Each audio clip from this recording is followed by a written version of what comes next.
باب نبوت بند ہو گیا ہے، پس خدا بر ما شریعت ختم کر، بر رسول ما رسالت ختم کر۔ ما کان محمد ابا احد من رجالکم ولکن رسول اللہ وخاتم النبیین، واضح غیر مبہم اور حتمی اعلان۔ لیکن اس کے باوجود بھی ایک شخص نے کہا کہ میں نبی ہوں، لوگوں نے اسے بھی مان لیا۔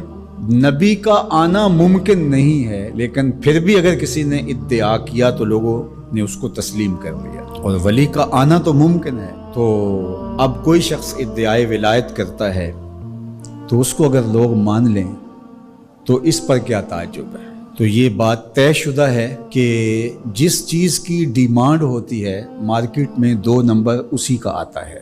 تو اولیاء اللہ یہ اللہ نے عزت کے نشان بنائے ہیں، تو اس لیے بہت سارے لوگ جھوٹے مدعی ہوں گے کہ ہم ولی ہیں۔ ولی کی جو حقیقی علامتیں ہیں وہ تقوی ہے، ایمان کی وہ اعلیٰ ترین منزل ہے جو اس کو نصیب ہوتی ہے، جو باقی لوگوں کا وہ مقصود نہیں ہے۔ تو اب یہ تو منزل حاصل نہیں ہو پائے گی ان کو۔ اب ولی کی ایک ظاہری علامت جو بادی النظر میں ہے وہ کرامت ہے۔ اب کرامت کا ظہور بھی 2 نمبر لوگوں سے نہیں ہو سکتا، لیکن کوئی جھوٹی بات منسوب تو کر سکتے ہیں اپنے ساتھ، یا کوئی مکر، کوئی فن، اس کو کرامت تو قرار دے سکتے ہیں دجل، فریب اور دھوکے کے ذریعے سے، اور ایسا ہوتا ہے۔ تو اگر 2 نمبر اولیاء پائے جائیں اور ہم پہچان بھی جائیں یہ 2 نمبر ہیں، یا کسی کی جھوٹی کرامت کو سنیں، تو اس کا یہ مطلب ہوگا کہ ہم اولیاء کا انکار کر دیں۔ جھوٹے مدعیان نبوت کو ہم پائیں، ان کا انکار کریں، تو کیا اس کا یہ مطلب ہوگا کہ 1 لاکھ کئی ہزار نبیوں کا بھی انکار کر دیں؟ کوئی جھوٹا مدعی نبوت جھوٹے معجزات پھیلا دے اپنے، ان جھوٹے معجزات کا ہم انکار کریں، تو کیا اس بہانے ہم سچے نبیوں کے معجزات کا بھی انکار کر دیں؟ یہ تو دانش مندی ہی نہیں ہے۔ اس طرح 2 نمبر لوگوں کے گھڑے ہوئے کلام کو، گڑی ہوئی باتوں کو، ان کے دجل و فریب کو، ان کی تلبیسات کو، ان کی دسیسہ کاریوں کو، ان کے مکر کو، ان کے متبعین کی گڑی ہوئی چیزوں کو، ان کے حفوات کو ہم کیا کرامت قرار دے دیں؟ ہم کہتے ہیں نہیں، بالکل نہیں ہے۔ تو کیا اس کا یہ مطلب ہے، اس کا یہ مفہوم ہے کہ جو اللہ کے ولی ہیں ان کے حقیقی کرامات کا انکار کر دیا جائے؟ جب علم سطحی ہوگا تو ایسا ہوگا۔ 2 نمبر لوگوں کی حفوات کو آپ ضرور اس کی تردید کریں۔ بزرگوں کی کتابوں کے اندر بعد میں آنے والوں نے کچھ چیزیں مندرج کر دی۔ جب اللہ کے رسول سے لوگوں نے حدیثیں منسوب کر دی تو کسی بزرگ کے ساتھ کرامت کیوں نہیں منسوب کی جائے گی؟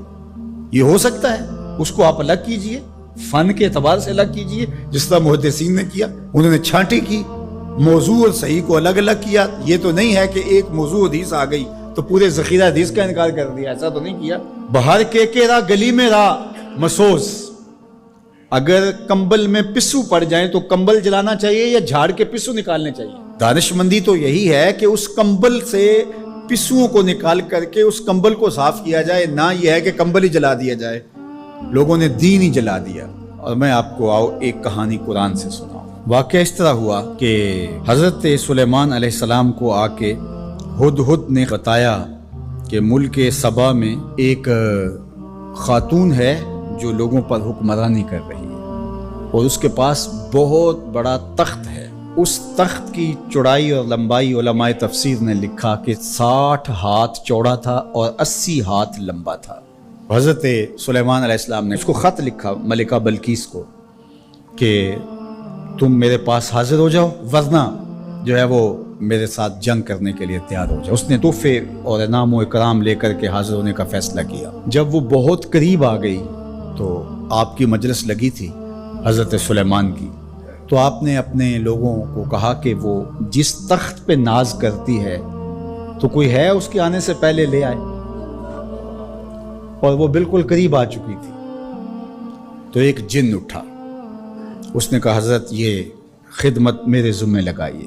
قال عفریت من الجن، وہ بڑا قوی ہیکل، بڑا طاقتور، بڑی توانائی رکھنے والا، اس نے کہا کہ حضرت یہ ذمہ داری میری رہی، کب تک لے کے آؤ گے؟ کہا مجلس برخاست ہونے سے پہلے پہلے لے آؤں گا۔ صبح کو مجلس لگتی تھی، دوپہر کے وقت برخاست ہو جاتی تھی، تو اس نے کہا مطلب میں دوپہر تک لے آؤں گا۔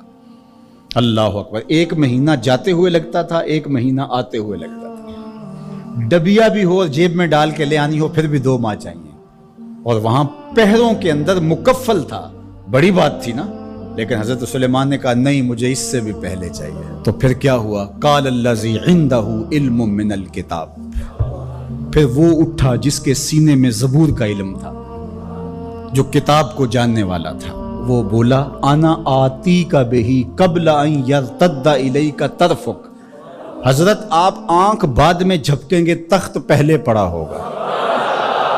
اور حضرت سلیمان نے ابھی آنکھ نہیں جھپکی تھی، تخت پڑا ہوا تھا۔